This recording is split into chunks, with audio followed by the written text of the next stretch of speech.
시후를 임신한 뒤 신우는 조금씩 달라지기 시작했습니다. 처음에는 저도 그냥 몸이 힘들어서 그런 줄 알았습니다. 원룸 생활이 답답해서 그런가 보다. 그 정도로만 생각했습니다. 그런데 시간이 갈수록 신우이 자주 꺼내는 말이 있었습니다. 캄보디아 음식이 너무 먹고 싶다. 고향이 너무 그립다. 엄마가 해주던 음식이 생각난다. 그 말을 처음 들었을 때는 임신했으니까 그럴 수 있지. 그렇게 생각했습니다. 그런데 그건 잠깐 지나가는 말이 아니었습니다. 시간이 지날수록 그리움은 더 커졌습니다. 그냥 음식이 먹고 싶은 수준이 아니라 몸도 마음도 점점 고향을 찾고 있었습니다.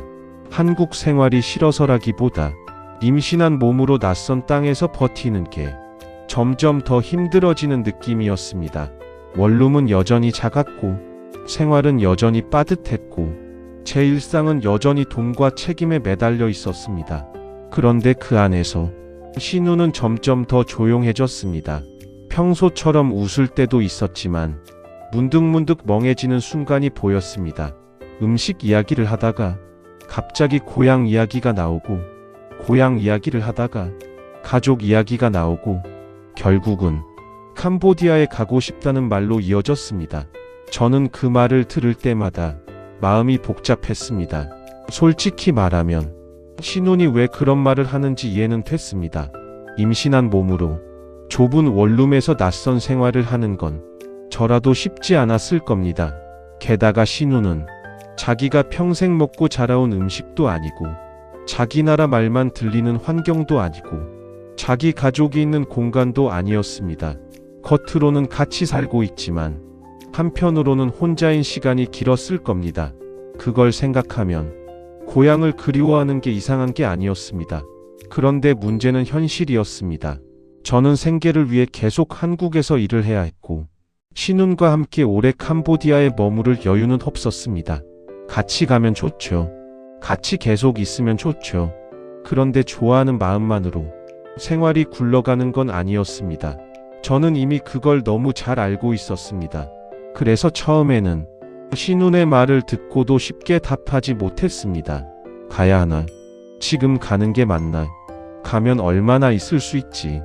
내가 다시 한국으로 돌아와야 하면 신우는 거기서 혼자 괜찮을까? 그런 생각이 계속 따라 붙었습니다. 그런데 시간이 지날수록 신우의 그리움은 더 또렷해졌습니다. 그건 단순한 변덕처럼 보이지 않았습니다. 몸이 고향을 찾는 느낌이었고 마음이 자기 익숙한 세계를 찾는 느낌이었습니다. 저는 그걸 보면서 결국 결정을 하게 됩니다. 오래 함께 있지는 못해도 같이 한번 넘어가자. 적어도 신우이 가고 싶다고 말할 때 그걸 끝까지 외면하고 싶지는 않았습니다. 생계 때문에 계속 한국에 있어야 하는 건 맞았지만 그렇다고 신우의 마음까지 무시하고 싶지는 않았습니다. 저는 이미 알고 있었습니다. 가족을 지킨다는 건 무조건 옆에 붙어 있는 것만이 아니라 그 사람이 지금 정말 필요한 게 뭔지 보는 일이라는 걸요. 그때 신우에게 필요한 건 더 큰 집도 아니고 더 많은 말도 아니고 캄보디아였습니다. 고향의 공기, 가족의 음식, 익숙한 말들, 그리고 마음이 쉬어갈 수 있는 공간, 그게 필요했습니다. 그래서 결국 저희는 다시 캄보디아로 가게 됩니다. 그 결정을 하면서도 제 마음이 편했던 건 아닙니다. 오히려 더 복잡했습니다. 왜냐하면 저는 같이 갈 수는 있어도 끝까지 같이 있을 수는 없다는 걸 알고 있었기 때문입니다. 결국 저는 다시 한국으로 돌아와 돈을 벌어야 했습니다. 그 현실은 변하지 않았습니다. 그러니까 이 선택은 행복한 여행이나 잠깐 쉬러 가는 일이 아니었습니다. 잠깐 함께 갔다가 다시 더 큰 이별을 준비해야 하는 선택이었습니다. 그걸 알면서도 저는 가기로 했습니다. 신우이 임신한 몸으로 고향을 그리워하는 모습을 보면서 끝까지 못 본 척할 수는 없었습니다. 캄보디아로 가는 길은 복잡한 마음 그 자체였습니다. 한편으로는 신우이 조금은 편해질 수 있겠다는 안도감이 있었고 다른 한편으로는 결국 나는 다시 혼자 돌아와야 한다는 걸 아는 무거움이 있었습니다. 신우과 함께 이동하면서도 제 마음은 아주 가볍지는 않았습니다. 그래도 제가 분명하게 생각한 건 하나였습니다. 지금 이 사람에게 필요한 걸 내가 모른 척하지는 말자. 그게 남편으로서 제가 해야 하는 일이라고 생각했습니다. 그렇게 해서 저희는 캄보디아에 도착하게 됩니다. 신혼의 고향집으로 가는 길은 이상하게 저에게도 여러 감정을 안겨줬습니다.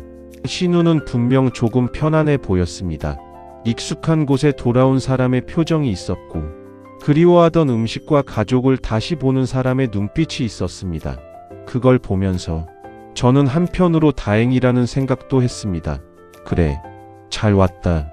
적어도 이 사람은 지금 숨을 좀 돌릴 수 있겠구나. 그런 생각이 들었습니다.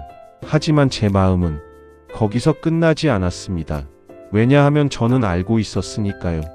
이 시간이 길지 않다는 걸요. 저는 결국 다시 한국으로 돌아가야 했습니다.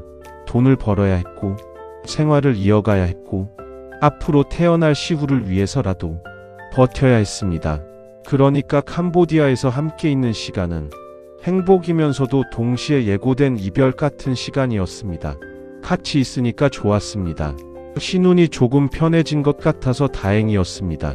그런데 그럴수록 나중에 다시 떠나야 한다는 현실이 더 선명해졌습니다. 사람은 이상합니다.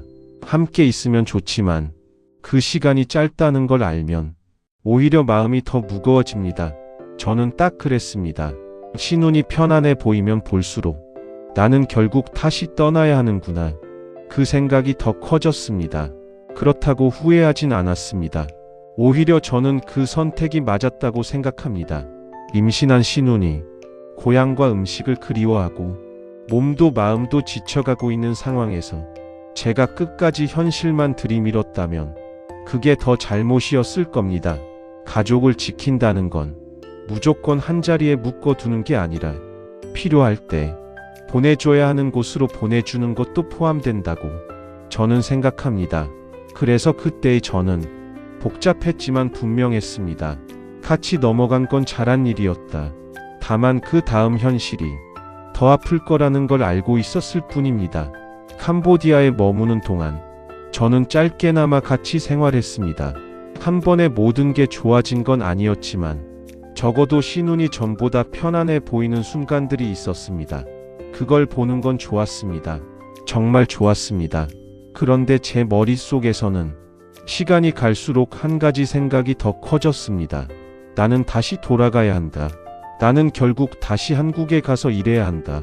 그 현실이 계속 따라왔습니다. 그리고 결국 저는 캄보디아에서 약 3개월 정도를 함께 보낸 뒤 다시 한국으로 돌아오게 됩니다. 그 선택은 제가 신운을 덜 사랑해서도 아니고 같이 있고 싶지 않아서도 아니었습니다. 오히려 반대였습니다. 같이 있고 싶지만 그럴수록 더 벌어야 했습니다. 좋아하는 마음보다 생계가 더 앞서는 순간들이 있다는 걸 저는 너무 잘 알고 있었습니다. 그래서 다시 돌아왔습니다. 그때 저는 몰랐습니다. 그 선택 뒤에 더 큰 시련이 기다리고 있을 줄은 몰랐습니다. 한국으로 돌아와 일을 시작한 직후 세상은 완전히 다른 방향으로 흔들리기 시작합니다. 코로나가 터진 겁니다.